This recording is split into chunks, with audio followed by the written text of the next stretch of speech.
My name is Chuck, and you're watching Chuck Whitley's Coaching. I wanted to tell a story. And one of the reasons I wanted to tell a story is because every time I've experienced a miracle, it's never been in the church. It's always been in the business realm. And I don't know that a lot of us tell these stories. Where do you experience God? Well, for me, I hear him the most in the marketplace. And I thought I would just share one quick story around spiritual authority where this began to happen in my life, just to encourage the conversation around it, because I think it's super important, especially as we build spiritual authority. Spiritual authority is where people see God at work in us and through us. I remember when I was a manager at a nonprofit shelter called Cocoon House, but I contracted with the juvenile courts. All of the Snohomish County Juvenile Court low-risk youth offenders had to go through my program. It was a court-appointed program, and it was a secular program. And this organization, they had threatened to fire me 3 times if I shared my faith. And they knew I was a pastor. They'd been hurt by the church. I understand, but it was still kind of scary. And we rented the building for this program on a Friday and a Saturday. And one day I show up with my team to this building we're renting to run this juvenile court program, and it's locked. Normally there's a janitor there to open it for us. Normally there's staff there, so we just go on in. No one's there. I call my executive director, Nancy. Nancy, the place is locked up. She makes some phone calls and goes, oh, they're all on a staff retreat. The janitor, the director, the manager, they're all on a staff retreat. There's no one there to open the facilities. And I got a little frustrated. Nancy, I got 60 court-appointed kids coming. They're gonna have to go tell the judge why they couldn't complete the program. And she goes, Chuck, I don't know what to do. It's your call.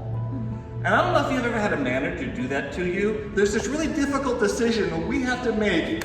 You make it. And I remember telling Nancy, let me try something first, and I'll call you back.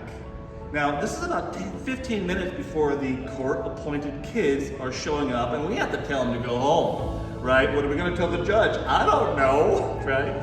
So I gathered my staff together, and I said, you guys, you know what we're up against. We really need to do this program. I don't know what to do. I'm gonna pray, and I'm inviting you to pray with me, but you don't have to if you don't want to. And they're all feeling the pressure like I am. So I hold out my hands and I bow my head. Not a single one of them stopped. They all grabbed my hand.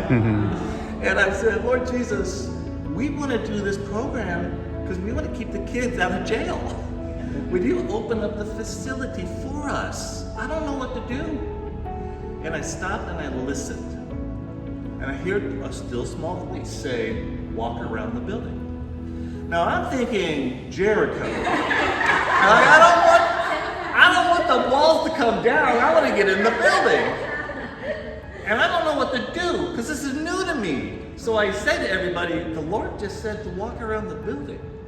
Right? And you get the blank stairs, and I start walking around this building. It's a huge building. And as I'm walking around the building, I turn the corner, and I look down this long, and I see a van backed up to the building, and the guy's going in and out of the building from the van into the building.